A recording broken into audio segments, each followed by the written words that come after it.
Começa mais uma edição do JR 15 Minutos, o podcast da Record TV, que aprofunda as notícias que mais mexem com a nossa vida.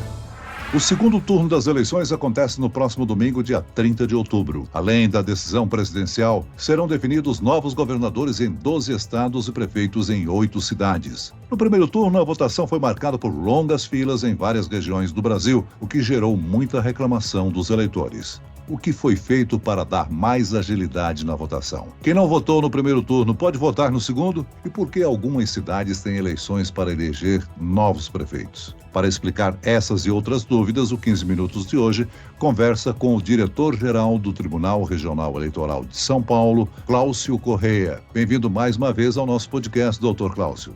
Obrigado, Celso. É um prazer estar aqui com vocês. E quem nos acompanha nessa entrevista é a repórter da Record TV em Brasília, Narla Aguiar. Bem-vinda, Narla.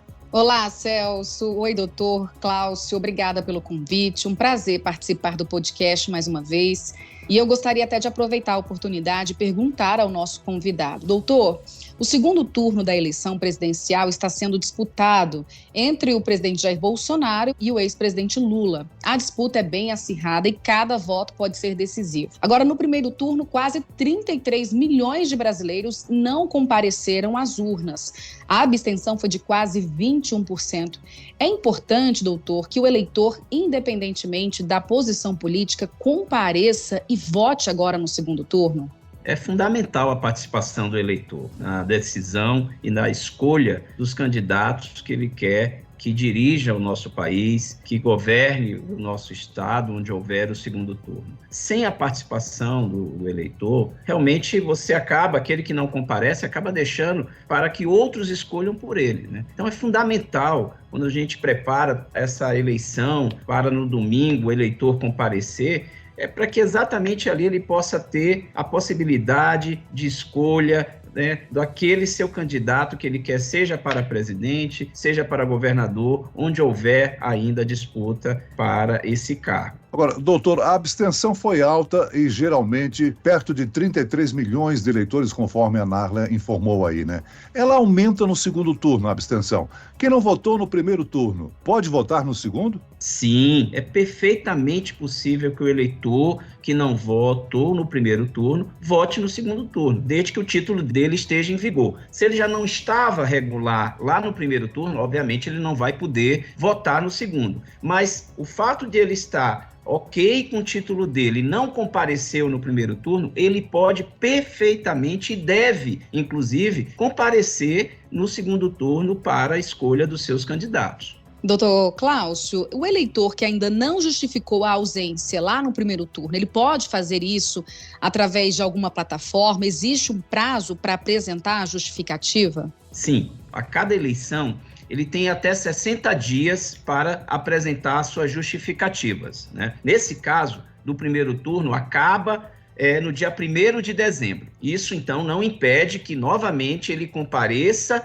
ao segundo turno, mesmo tendo faltado no primeiro. Ele pode ir no site da Justiça Eleitoral, seja do TSE ou do TRE dele, e entrar lá no campo Justifica. Ele também pode usar o aplicativo e-Título, e ali ele pode até juntar um documento comprobatório daquela sua ausência, e ele também pode comparecer a um cartório eleitoral. Agora, doutor Cláucio, o eleitorado cresceu 6,21% em comparação a 2018. É o maior eleitorado cadastrado da história brasileira, né? Agora, muitas pessoas ainda carregam dúvidas na hora de exercerem o seu dever. E uma delas é em relação aos documentos. O que o eleitor não pode esquecer de levar para o dia de votação no próximo domingo? O eleitor não pode esquecer, Celso, um documento oficial com foto. É isso que, na verdade, mostra quem é o eleitor que ali está comparecendo. Os mesários, eles pedem para que o eleitor apresente aquele documento, seja ele em forma de papel, seja ele em forma digital.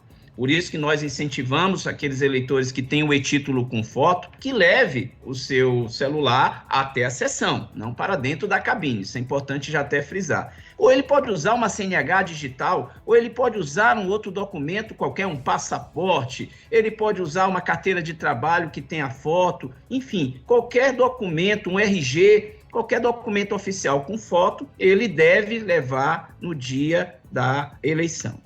Agora, doutor Klaus, no primeiro turno, a emissão do e-título foi suspensa, né? Só foi possível tirar a via digital do documento até a véspera. Essa regra se aplica também agora no segundo turno? Sim, é comum acontecer isso exatamente para que não haja uma concentração muito grande de usuários tentando baixar esse aplicativo, né? É um mecanismo que faz a Justiça Eleitoral. Então, nós incentivamos, e até acreditamos que nesse agora segundo turno, talvez o número seja bem menor, né? No primeiro turno havia uma gama bem grande de eleitores que poderiam ainda baixar. Nesse segundo, a gente acredita que o número vai ser bem pouco expressivo, mas há a possibilidade do eleitor, até a véspera, ele baixar, sim, esse aplicativo. E, doutor Cláudio, além da disputa presidencial, 12 estados têm segundo turno também. Qual voto vai aparecer primeiro lá na urna, na tela? Do presidente ou governador? Primeiro governador e depois presidente. Por que 8 cidades do Brasil também vão ter essas eleições para prefeito, hein, doutor? Celso, isso acontece porque, obviamente, aqueles prefeitos eleitos lá em 2020, por alguma ação judicial perante a Justiça Eleitoral, tiveram o seu registro ou o seu mandato cassado. Então, a Justiça determina a realização de novas eleições em alguns desses municípios. Agora, uma novidade adotada no primeiro turno foi a decisão tomada pelo Tribunal Superior Eleitoral quanto à padronização do horário de votação no país. Agora, a votação seguiu o horário de Brasília, de 8 da manhã até as 5 da tarde, e os estados com fuso horário diferente da capital brasileira tiveram que se adaptar. A decisão continua valendo para o segundo turno? Sim, é uma forma exatamente para padronizar a eleição em todos os estados, apesar da diferença de fuso, mas seguir o horário de Brasília. Então, em todo o território brasileiro, as eleições começam às 8 horas no horário de Brasília. E aí tem que se observar o fuso daqueles estados em que estão 1 ou 2 horas atrás do horário de Brasília.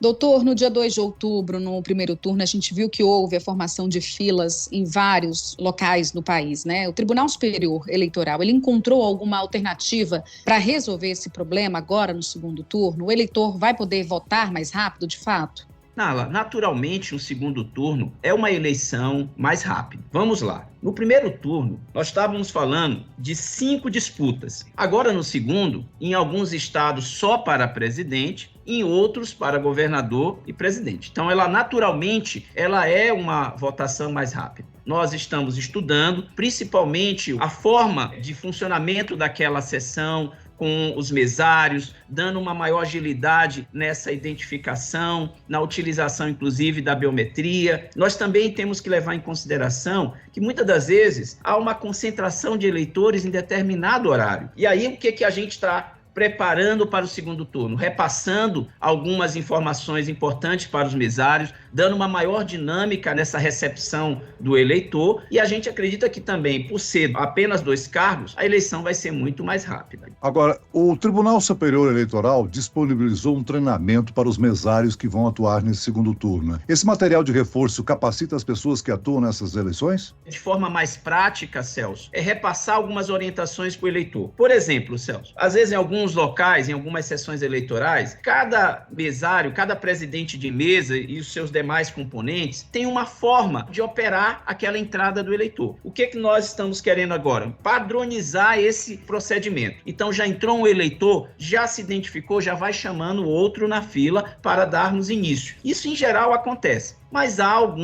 algumas sessões eleitorais em que o mesário esperava primeiro todo o processo de identificação, habilitação do eleitor na urna, ele votar e depois ele sair para chamar o outro. O horário para votação termina às 5 da tarde, horário de Brasília, como o senhor mesmo já comentou. Mas o que vai acontecer com aqueles eleitores que chegarem antes desse horário e ainda estiverem na fila? Eles vão poder votar normalmente após o fechamento dos portões, né, dos locais de votação?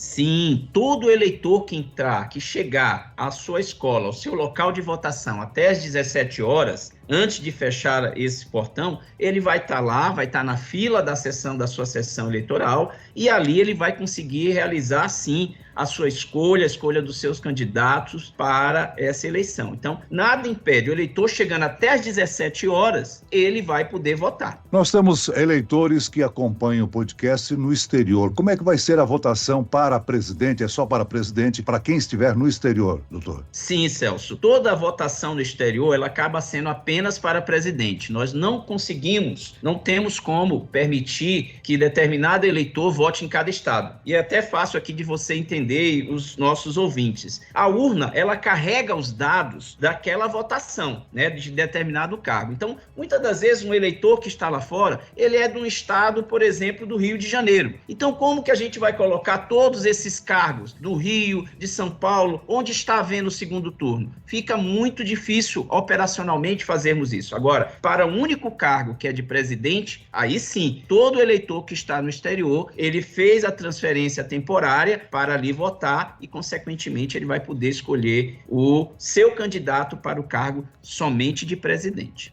Nós falamos disso no episódio do primeiro turno, mas é sempre importante relembrar o nosso ouvinte, né? O que é permitido no dia da votação? O eleitor pode usar adesivos, camisas, outros adereços de candidatos? Eles também não podem se aglomerar nos locais de votação, né? Exatamente, Celso. No dia da eleição, o eleitor, ele pode sim fazer a sua manifestação por um determinado candidato de maneira individual, ou seja, somente ele, e silenciosa. Ele não pode, por exemplo, pedir votos para outros eleitores do seu candidato. Então, ele pode estar lá com uma camiseta, ele pode estar com um bottom, ele pode estar com um boné, ele pode estar envolvido numa bandeira de um partido, mas ele não pode abordar, pedir voto para outro eleitor, ou ele reunir um grupo de colegas para fazer ali, vamos dizer, boca de urna, fazer abordagem a vários eleitores pedindo voto para o seu candidato. Muito bem, ainda falando sobre o que é ou não é permitido, né? O uso de celulares próximo à urna foi proibido pelo TSE. O eleitor precisa deixar o aparelho com um mesário antes de votar. Além disso, o Tribunal Superior Eleitoral também decidiu proibir o porte de armas em sessões eleitorais. O que acontece se houver o descumprimento dessas medidas de segurança, doutor Cláudio? Primeiro, vamos até relembrar que no primeiro turno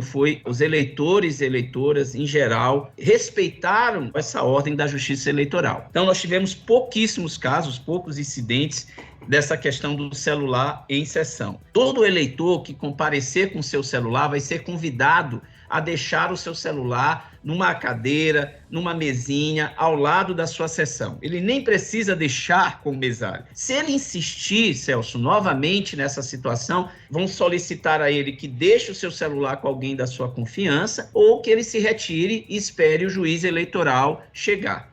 E falando ainda em segurança, ela vai ser reforçada durante o horário de votação, doutor? Todas as eleições, elas são mantidas a garantia da votação e da apuração pelas forças de segurança. No caso aqui de São Paulo, pela Polícia Militar, a Polícia Federal também atua nos locais de votação dos cargos dos presidenciáveis, né? No caso aqui, por exemplo, determinado candidato vota aqui no estado, então ele tem o apoio também da Polícia Federal. A gente também conta um pouco com a guardas civis municipais, onde existe. Então, está garantido sim, a exemplo do primeiro turno, a parte de segurança, né, da garantia da votação pelo eleitor. E, doutor Cláudio, durante o primeiro turno foram feitos vários testes, né, que mais uma vez comprovaram que as urnas são seguras. Queria que o senhor reforçasse aí essa informação. Narla, isso é importante. De fato, nós tivemos auditorias realizadas no dia do pleito, auditorias, na verdade, realizadas lá no início da cerimônia de carga e lacração. Quem são essas entidades fiscalizadoras? São o Ministério Público, a OAB,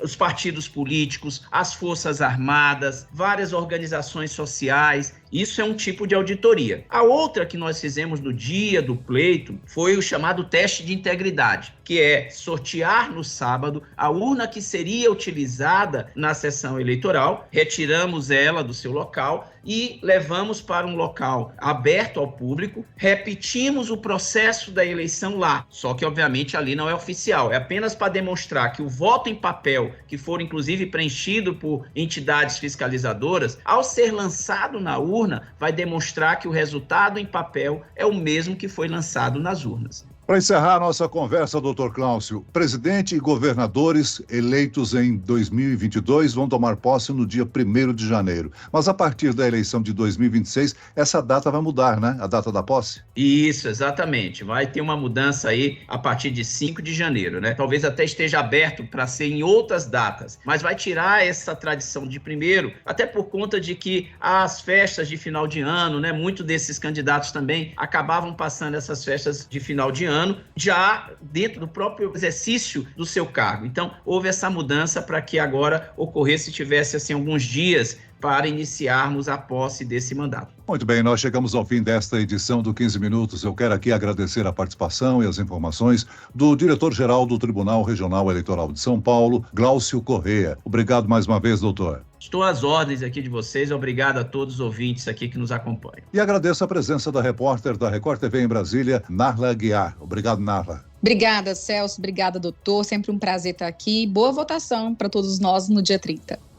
Esse podcast contou com a produção de David Bezerra e dos estagiários Lucas Brito e Kátia Brazão. Sonoplastia de Marcos Vinícius. Coordenação de conteúdo, Edivaldo Nunes e Deni Almeida. Direção editorial, Tiago Contreira. Vice-presidente de jornalismo, Antônio Guerreiro. E eu, Celso Freitas, te aguardo no próximo episódio. Até amanhã.